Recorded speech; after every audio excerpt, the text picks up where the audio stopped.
Hello everyone, welcome to our YouTube channel Educated Cherry. इस video को sponsor किया है R enterprises Bissau, a world where you can update yourself, जहां आप किसी भी competitive exam forms, PAN card, ITR, ration card, Jan Aadhaar card, passport, electricity and water bills, general insurance व बहुत सी गवर्नमेंट स्कीम रिलेटेड फॉर्म्स भरवा सकते हैं। अधिक जानकारी के लिए संपर्क करें आपके शहर बिसाऊ के सम्मानित ई-मित्रा व CSC centre R enterprises Bissau, Shaheed Mushtaq Khan circle, bus stand road, Bissau. Screen पर दिए गए नंबर पर संपर्क कर अधिक जानकारी प्राप्त करें। धन्यवाद। वुल्सथॉर्प शहर में सन 1642 यूरोप के इतिहास और विज्ञान की दुनिया में एक महत्वपूर्ण वर्ष था। इंग्लैंड में गृह युद्ध छिड़ चुका था। टेलीस्कोप के आविष्कारक गैलीलियो की हाल ही में मृत्यु हो चुकी थी। उसी वर्ष क्रिसमस के बर्फीले दिन ब्रिटिश शहर वुल्सथॉर्प में सर आइजैक न्यूटन का जन्म हुआ। उसकी मां हनाह न्यूटन ने बताया कि शिशु न्यूटन इतना छोटा और दुबला था कि एक मग में समा सकता था। उसके एक दिन भी जिंदा रहने की कोई उम्मीद नहीं थी, लेकिन सर आइजैक न्यूटन पूरे बूढ़े हो 84 वर्ष तक की आयु तक जिए। न्यूटन के पिता उसके जन्म से पहले ही मर चुके थे। उसकी मां ने दूसरा विवाह कर लिया और अपने पति धनवान बरनाबस स्मिथ के साथ रहने चली गई। वह एक पादरी था और आइजैक अपनी दादी की देखरेख में रहने लगा। जैसा कि दादी माएँ अक्सर करती है, उसकी दादी भी उसको खूब लाड दुलार किया, लेकिन बचपन में माँ बाप का प्यार और देखरेख की कमी का असर उसकी सारी जिंदगी पर पड़ा। 12 वर्ष की आयु में उसे पड़ोस के एक स्कूल ग्रांथम में भर्ती करा दिया गया। पढ़ाई में उसका मन बिल्कुल नहीं लगता था और वह अपनी कक्षा में सबसे फिसड्डी था। वह अपने आप को दूसरों से बहुत हीन भी समझता था। पर एक दिन उसने अपनी इस सोच पर काबू पा लिया। सभी स्कूलों की तरह ग्रांथम में भी एक बच्चा सब पर दादागिरी करता था। चुपचाप रहने वाला बालक आइजैक सताने के लिए उसका सही शिकार बना। वह हमेशा आइजैक को परेशान करता और उसकी खिल्ली उड़ाता। इतने पर भी संतुष्ट न था और एक दिन उसने आइजैक के पेट में लात मार दी। पहले ही गुस्से से भरे आइजैक के लिए यह सहना बहुत कठिन था। क्रोध में पागल हो आइजैक उस पर टूट पड़ा और घूंसों से उसकी इतनी ठुकाई की कि उसके बदन पर नील पड़ गए। वह लड़ाकू लड़का तो हक्का बक्का ही रह गया, पर न्यूटन, वह अपनी प्रतिक्रिया पर उससे भी ज़्यादा हैरान था। इस लड़ाई के बाद, जो कि आइजैक के जीवन की कोई मामूली घटना नहीं थी, उसने अपनी हीन भावना पर काबू पा लिया और उसने नए विश्वास के साथ पढ़ाई शुरू कर दी। उसका हौसला बढ़ता ही गया और उसने भीतर के सभी डरों पर काबू पा लिया। उसने कभी यह कल्पना भी नहीं की थी कि एक दिन वह संसार का सबसे महान वैज्ञानिक बनेगा। स्कूल की गतिविधियों में उसका उत्साह कुछ ही दिन रहा। उसे घर वापस बुला लिया गया। उसके सौतेले पिता की मृत्यु हो गई और विधवा माँ वापस वुल्सथोर्प रहने चली आई। माँ ने खेत पर काम करना शुरू कर दिया और इसमें उसे आइजक की मदद चाहिए थी, लेकिन खेती में उसे कोई रुचि नहीं थी। वह विज्ञान पढ़ना चाहता था। उसे यंत्र विज्ञान बहुत प्रिय था। उसके हाथ मशीनें छूने को मचलते रहते थे। फिर भी वह जुताई, बुवाई, कटाई सभी कामों में माँ की सहायता करता था। पर कई बार वह खेत को बिल्कुल ही भूल जाता था। वह पेड़ के नीचे एकदम अकेला बैठ जाता और पुरानी मशीनों में जोड़ तोड़ करके अपने मचलते हाथों को शांत करता। फिर एक दिन भयंकर तूफान आया। उससे फसल और घरों को बहुत नुकसान पहुंचा। बालक आइजक बिल्कुल भूल ही गया कि वह किसान है और उसे इससे कोई दुख नहीं हुआ। अपने खेत की तरफ ध्यान देने की बजाय वह हवा की गति नापने लगा। उसने कूदना शुरू कर दिया, पहले हवा के साथ साथ और फिर इसके विपरीत, और हर कूद ऊंचाई को उसने नापा। उसकी माँ हना को अब उसकी रुचि का एहसास होने लगा, लेकिन वह उसे वापस स्कूल भेजना नहीं चाहती थी। सौभाग्यवश आइजक के चाचा, जो ट्रिनिटी कॉलेज कैम्ब्रिज के सदस्य थे, ने आइजक की चाहत को पहचाना और उसे फिर से स्कूल भेजा। बालक आइजक प्रयोग करता। हालांकि आइजक के बचपन की शैक्षिक योग्यता की विशेष जानकारी नहीं मिलती, पर उसके हाथों की कुशलता और मानसिक कल्पनाशीलता के काफ़ी प्रमाण मिलते हैं। उसने तरह तरह की यांत्रिक चीज़ें बनाई, जैसे कि घड़ी, पवन चक्की और टेलीस्कोप। उसने 2 धूप घड़ी बनाई जो कि उसके घर की दीवारों पर बरसों टंगी रही। प्रारंभ में उसने जो पवन चक्कियाँ बनाई, उनमें से एक उसके घर की छत पर लगाई गई, लेकिन हवा अधिक चलती नहीं थी, तो पवन चक्की भी स्थिर ही रहती। एक दिन जब वह स्थिर चक्की को देख रहा था, तो उसे अचानक एक विचार आया। उसने हवा की बजाय चक्की को चूहे से चलाने का निश्चय किया। यह पाँव चक्की कहलाने लगी। इसके चलाने का बड़ा ही मज़ेदार तरीका था। उसने एक चूहा पकड़ा और कुछ मकई के दाने चूहे की पहुंच से कुछ दूर एक पिंजरे में रख दिए। जब चूहा दानों तक पहुंचने की कोशिश करता, तो वो पहिए पर पांव रखता, जिससे चक्की चल पड़ती। हालांकि चक्की के ब्लेडों को घुमाने का यह तरीका पेचीदा लगता, पर वह हवा के तेज चलने से इंतजार से आसान था और तेज भी। आइजक के विचार सचमुच विचित्र थे। दूसरी मज़ेदार चीज़ जो उसने की वह थी रात में पतंग उड़ाना और पतंग को पूंछ के साथ जलती हुई कागज़ की लालटेन बांध देना। उसने गांव के आसपास के किसान आसमान में फैली इन रोशनियों को भय और हैरानी से देखते। कुछ उन्हें पुच्छल तारा समझते और डर के मारे अपने घरों में घुस जाते। आप इसे उसकी कल्पनाशीलता कहेंगे या शरारत।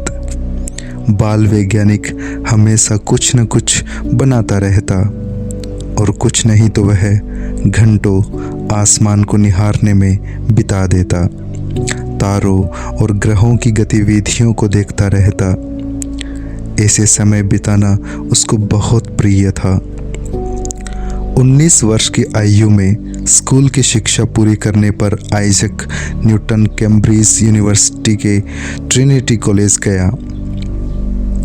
क्योंकि वह एक गरीब किसान का बेटा था और उसके पास गुजारे के लिए बहुत कम पैसे थे, तो खर्चा चलाने के लिए उसे बेरे का काम करना पड़ा। लेकिन जल्दी ही उसकी गिनती तेजस्वी विद्यार्थियों में होने लगी। गणित में तो वह विशेष रूप से अच्छा था और उसने गणना के नए नए तरीके खोज निकाले। इतनी छोटी उम्र में उसने द्विपद प्रमेय, बाइनोमियल थ्योरम की खोज की। इस गणित फॉर्मूले का आजकल खूब प्रयोग होता है। उसने गणना का एक और महत्वपूर्ण तरीका कैलकुलस भी विकसित किया। बीजगणित में उसकी रुचि आकस्मिक थी। एक बार उसने ज्योतिष, सितारों और ग्रहों का मानव पर असर की पुस्तक किसी मेले से खरीदी। उसमें लिखा उसे कुछ खास समझ में नहीं आया, तो उसने वह एक तरफ उठाकर रख दी।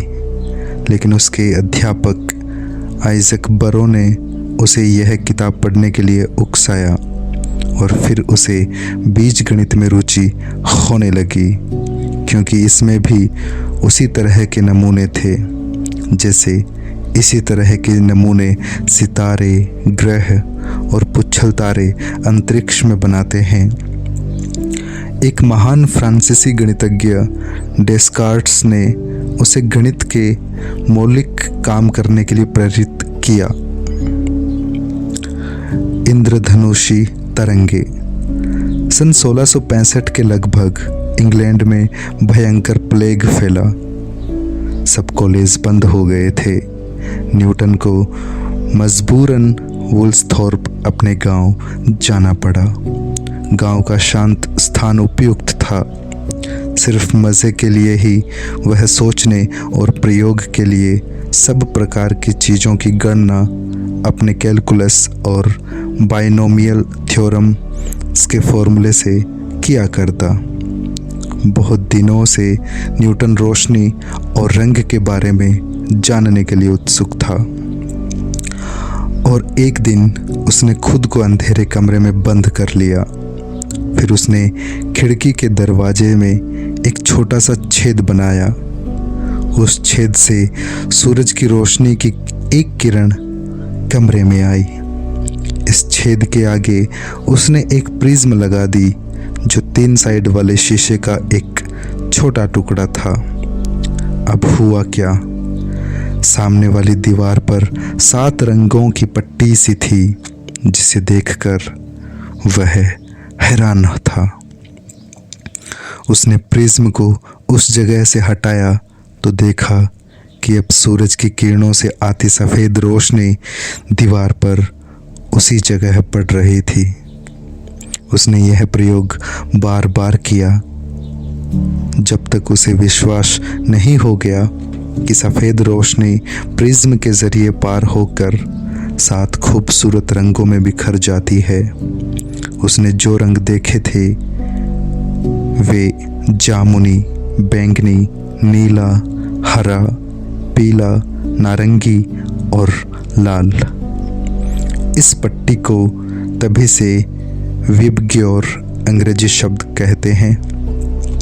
हर रंग अंग्रेजी शब्द का पहला अक्षर लिया गया है। आप सबने भी रंगों की इस पट्टी को देखा होगा। हाँ, यह वही खूबसूरत इंद्रधनुष है जो हम आकाश में कई बार देखते हैं।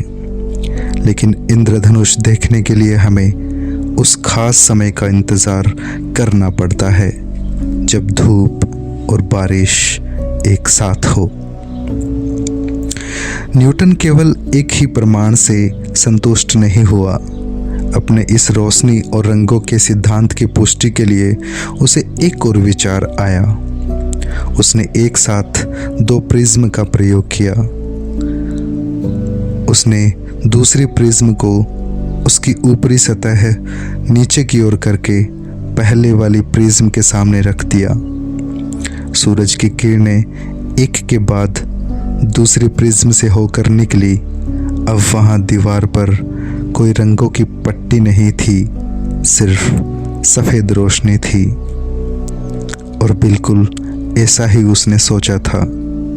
उसका निष्कर्ष सही था कि सूरज की रोशनी विभिन्न रंगों की किरणों से बनती है। तभी तो जब वह पहली प्रिज्म से गुजरी तो वह अपने 7 रंगों में टूटकर बिखर गई, और जब दूसरी प्रिज्म से गुजरी तो फिर से जुड़कर सफ़ेद रोशनी बन गई, जैसा कि हम रोज़ देखते हैं। रोशनी के अध्ययन से प्रेरित हो न्यूटन ने एक नए तरह का टेलीस्कोप बनाया, जिसमें पारंपरिक लेंसों की जगह परावर्ती शीशे का प्रयोग किया जाता था। पहले टेलीस्कोप बड़ी धुंधली तस्वीर दिखाते थे, रंगों के धब्बे होते थे जिससे तस्वीर का रूप बिगड़ जाता था। बहुत बार कोशिश करने के बाद वह अंत में अपनी मनमर्जी का टेलीस्कोप बना पाया। इस नए उपकरण के भीतर उसने एक शीशा लगाया जिससे खगोलीय या आकाशीय पिंडों जैसे सितारों और ग्रह की तस्वीर प्रतिबिंबित हो सके। यह बहुत ही छोटा टेलीस्कोप था, मुश्किल से 6 इंच लंबा और 1 इंच चौड़ा। कोई भी चीज़ इसके जरिए देखने पर 40 गुना बड़ी दिखती थी। इसके जरिए वह बृहस्पति के उपग्रह भी देख सकता था। आप जानते हैं कि बृहस्पति ग्रह के 1 से ज़्यादा उपग्रह हैं जो उसके चारों ओर चक्कर लगाते रहते हैं, जबकि धरती का केवल एक ही उपग्रह है, चांद। यह छोटा सा टेलीस्कोप आज ग्रीनविच जैसी प्रसिद्ध वेधशाला में प्रयोग होने वाले शक्तिशाली उपकरणों का मूल आधार बन गया है। सेब के जमीन पर गिर जाने से विभिन्न क्षेत्रों में न्यूटन का योगदान अपार रहा, लेकिन हम आमतौर पर उसे उस व्यक्ति के रूप में जानते हैं जिसने सेब जमीन पर गिरने का रहस्य खोज निकाला था। सेब के गिरने और धरती के खिंचाव के बीच साधारण संबंध और ज़्यादा गूढ़ बातें हैं। बहुत से भी विचारकों ने सेब को ज़मीन पर गिरते देखा और कुछ ने निष्कर्ष निकाला कि ज़मीन के भीतर कोई शक्ति है जिसकी वजह से सेब नीचे गिरता है, लेकिन किसी ने यह नहीं सोचा कि फिर क्या कारण है कि चांद ज़मीन पर नहीं गिरता। इस विषय पर न्यूटन का योगदान अनूठा है।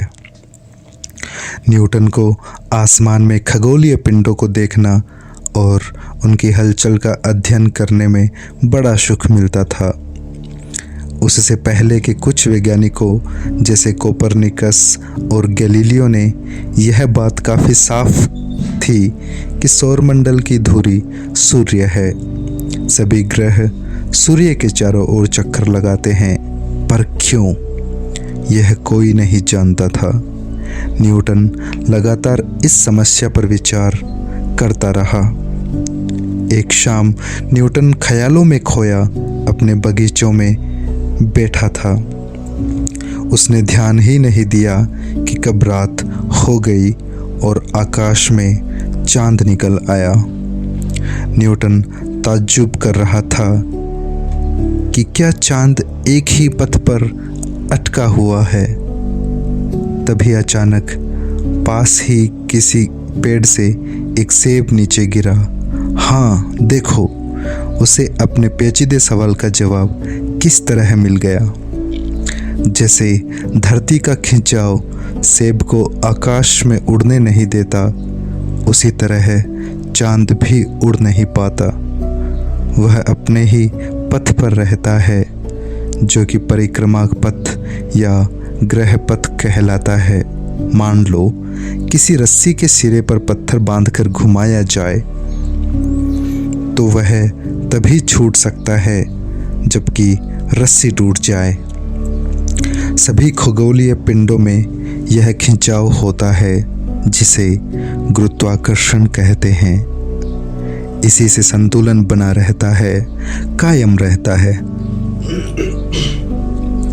तो पृथ्वी का ग्रह पथ सूर्य के चारों ओर है और चांद का पृथ्वी के चारों ओर, और यहाँ नभ न दिखने वाली इस गुरुत्वाकर्षण की डोर से ही बंधा है। उस समय दूसरे वैज्ञानिक और खगोल शास्त्री भी थे जो इसी समस्या पर काम कर रहे थे, पर इसे सुलझाने का श्रेय न्यूटन को ही जाता है। उसने प्रकृति से सबूत लेकर सिद्धांत को प्रमाणित किया।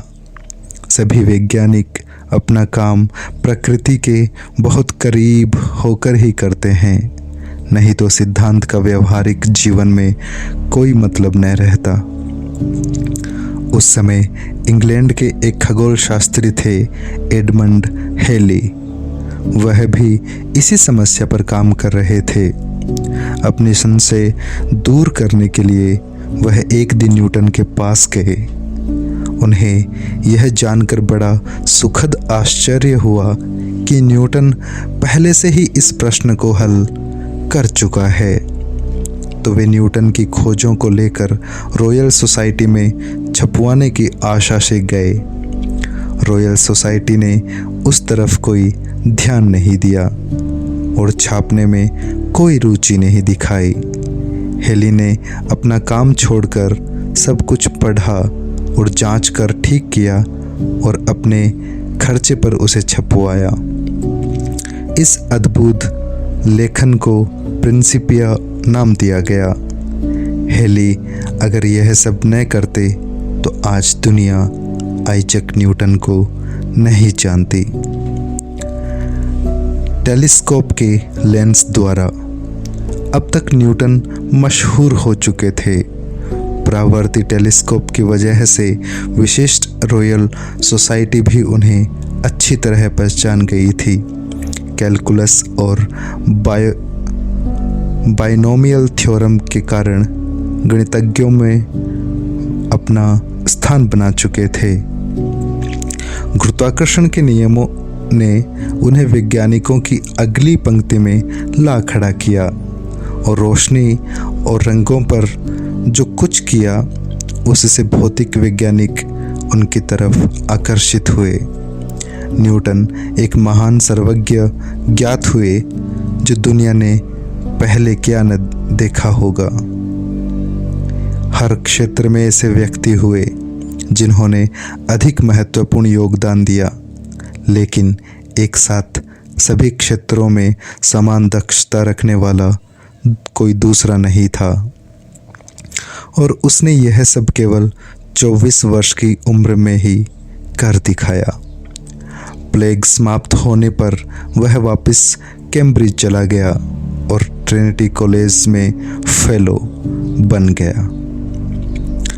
प्रोफेसर आइजैक बरो सेवानिवृत्त हुए तो कॉलेज में न्यूटन को गणित का प्रोफेसर बना दिया। शीघ्र ही न्यूटन ने ऑप्टिक्स नाम की एक पुस्तक प्रकाशित की जो कि इस विषय पर श्रेष्ठ पुस्तक है। उसके रोशनी और रंग के काम को लेकर भारी मतभेद उत्पन्न हुआ। न्यूटन की आशा के विपरीत यह सब बहुत समय तक चलता रहा। उसे मतभेद बहुत अरुचिकर लगे और अपने सिद्धांतों को सार्वजनिक बनाने का उन्हें खेद हुआ। वह किसी भी विवाद में पड़ने के विचार से बहुत घबराता था, जबकि उसे विश्वास था कि उसके सिद्धांत सही थे। यह शायद इसलिए कि समाज में अपनी एक माननीय नागरिक की छवि के प्रति वह बहुत सचेत था। न्यूटन रोशनी और रंग पर अपना लेख छपवाने के लिए रॉयल सोसाइटी के पास गया।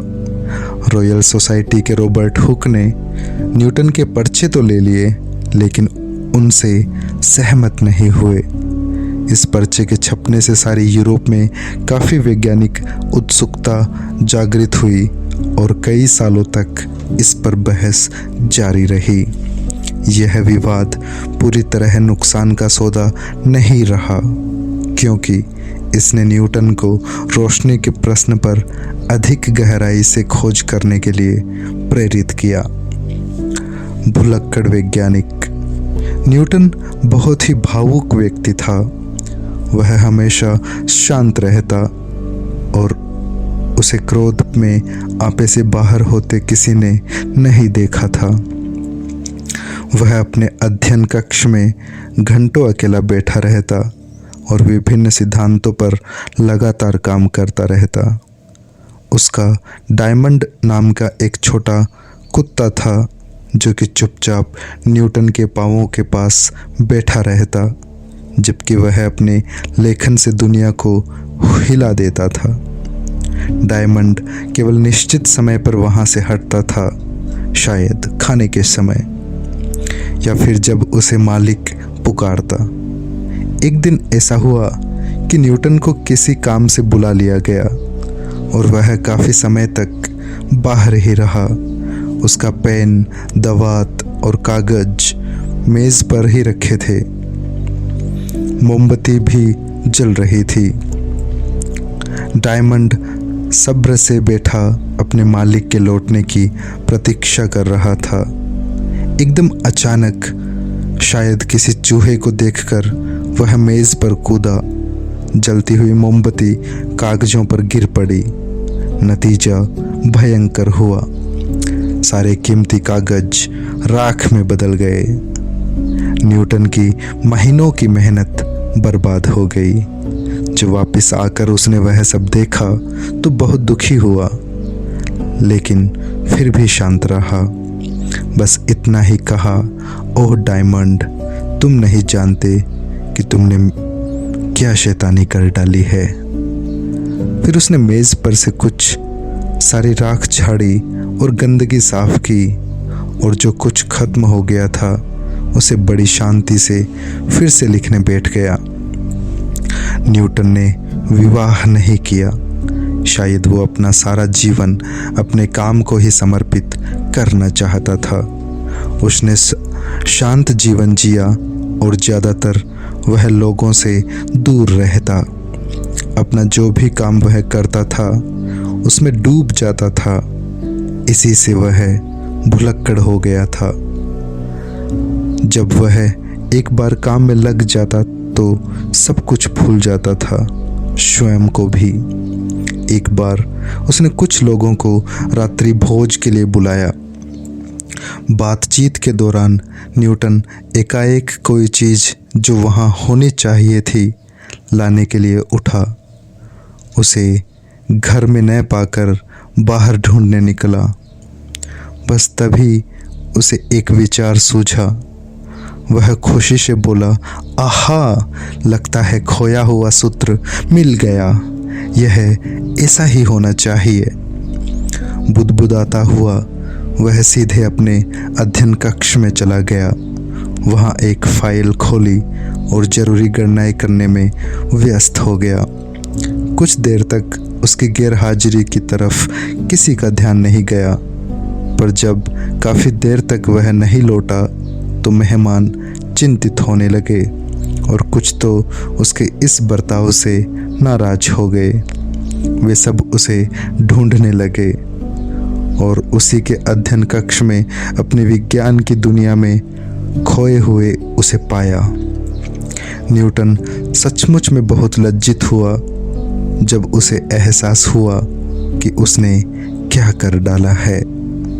पर उसके मित्रों ने, जो उसकी काम में लगन की आदत को जानते थे, उसे क्षमा कर दिया। हंसते हुए इतना ही कहा, हमें तो स्वयं ही समझ लेना चाहिए था। ऐसे ही एक दूसरे मौके पर जब न्यूटन हमेशा की तरह अपने किसी प्रयोग से जूझ रहा था कि उसका नौकर उसका भोजन अध्ययन मेज पर ही रख गया, तभी कोई मित्र उसके घर आया। उसने देखा न्यूटन व्यस्त है और खाना ठंडा हो रहा है। वह झटपट पूरा खाना खा गया। जब अपना प्रयोग पूरा करके न्यूटन भोजन करने कमरे में आया तो देखा प्लेटें खाली हैं, जहाँ तहाँ कुछ चिपका है। उसने कहा, अरे यह क्या? मैं तो सोच रहा था मैंने खाना नहीं खाया, लेकिन मैं तो खा चुका।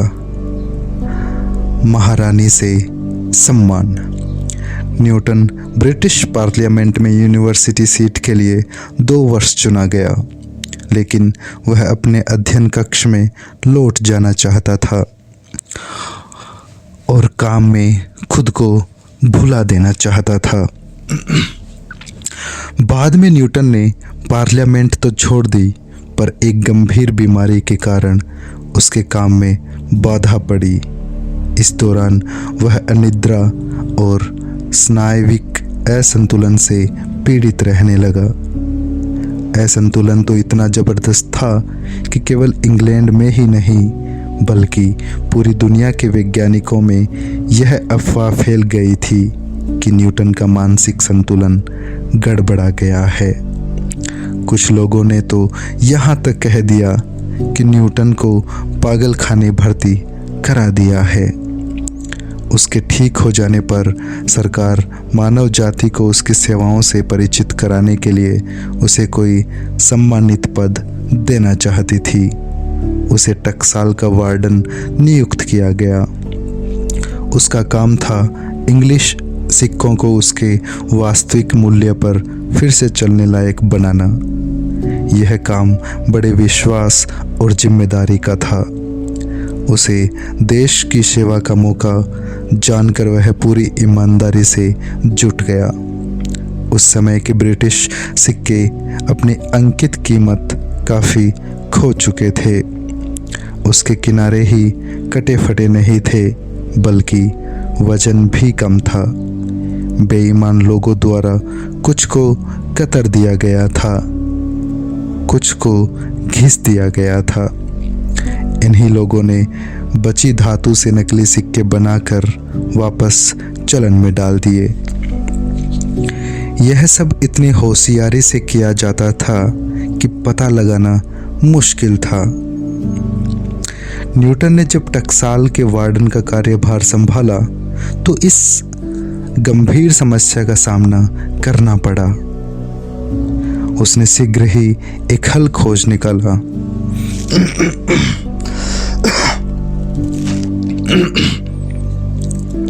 उसने टकसाल को ऐसे सिक्के बनाने का आदेश दिया जिसके किनारों पर स्थायी छाप हो। जब ये सिक्के बाजार में चले तो उसने पुराने सिक्के धीरे धीरे वापस पीछे हटा लिए। किनारों पर स्थायी छाप होने से नए सिक्कों को काटा या घिसा नहीं जा सकता था। ऐसा करने पर पकड़ा जाना निश्चित था। जालसाजी जैसी धोखाधड़ी कर देनी पड़ी।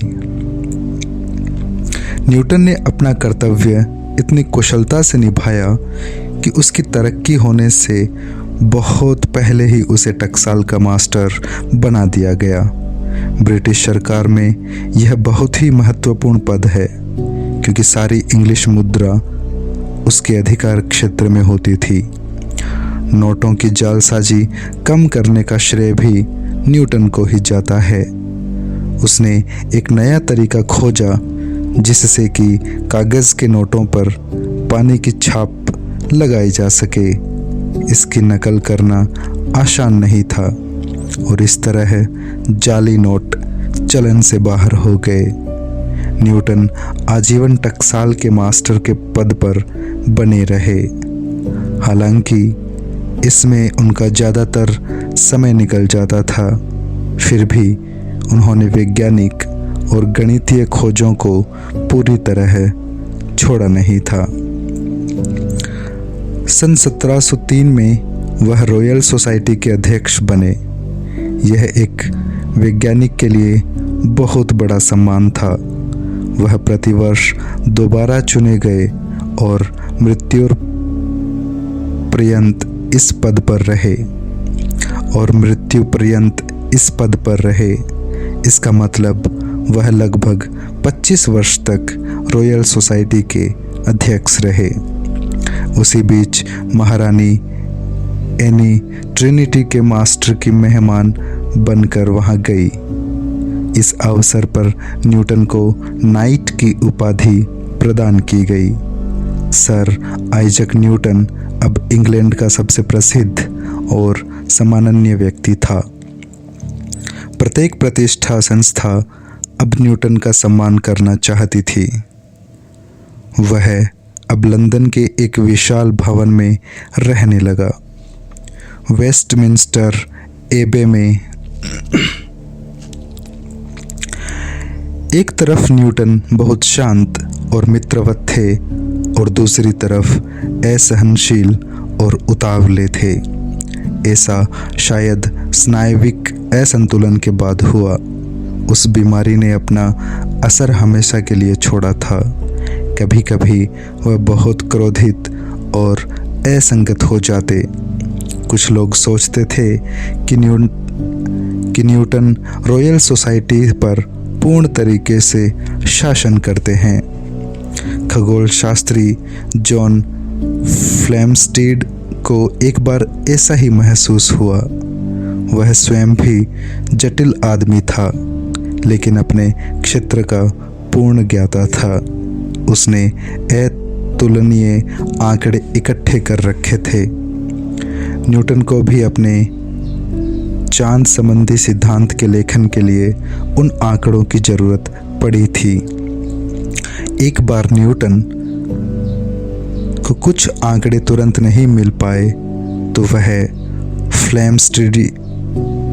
फ्लेमस्टीड से नाराज हो गए। न्यूटन ने रॉयल सोसाइटी के अध्यक्ष होने के नाते फ्लेमस्टीड को तंग करने के लिए अपनी ताकत का इस्तेमाल किया। लगभग 10 साल तक दोनों के बीच तनाव बना रहा। एक इतने विशिष्ट आदमी के जीवन की यह दुर्भाग्यपूर्ण घटना थी। एक दूसरी घटना में न्यूटन ने लिबनीज के साथ अपने को एक बार फिर से विवाद में फंसा लिया था। लिबनीज एक जर्मन गणितज्ञ था। उसने भी गणना के कैलकुलस कहे जाने वाले गणितीय तरीके पर काम किया था। दोनों ही सोचते थे कि इस क्षेत्र में उनका योगदान प्रथम था। यह विवाद भी बरसों चला। लिबनीज की मौत के बाद भी उसके साथियों ने यह साबित करने का प्रयत्न किया कि इस खोज का श्रेय लिबनीज को जाता है, लेकिन इसमें निश्चय ही कोई संदेह नहीं है कि कैलकुलस का विकास सर्वप्रथम न्यूटन ने किया। समस्या इसलिए खड़ी हुई क्योंकि न्यूटन ने बहुत दिनों तक इस विषय पर कुछ लिखा नहीं और लिबनीज कैलकुलस पर पर्चा भी छपवा चुका था। इसलिए लोगों को इस बारे में जानकारी लिबनीज के लेखन से मिली। यह न्यूटन के लिए सचमुच दुर्भाग्यपूर्ण था कि वह इतने विवादों में फंसे, खास तौर पर जबकि वह इन बातों से घबराते थे। हालांकि अधिकतर महान व्यक्ति जो नए सिद्धांत या नियमों को जन्म देते हैं या फिर जो प्रचलित धारणाओं का खंडन करते हैं, उन्हें इस तरह की परिस्थितियों का सामना करना पड़ता है। न्यूटन की रुचियां विभिन्न थी।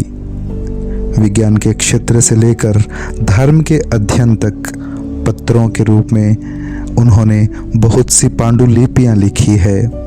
बाइबिल के कुछ विशेष भागों पर भी काम किया, उनकी व्याख्या करने का प्रयत्न किया और समयानुकूलन अर्थ देना चाहा, लेकिन उसको आम लोगों तक पहुंचाने से घबराता था कि कहीं कोई नया विवाद न खड़ा हो जाए।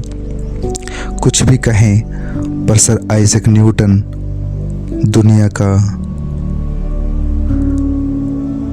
एक योगदान अतुलनीय है।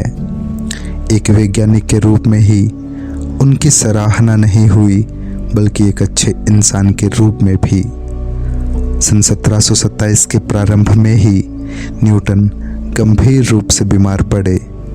लंबी बीमारी भुगतने के बाद उसी वर्ष मार्च के महीने में केंसिंगटन में उनकी मृत्यु हो गई।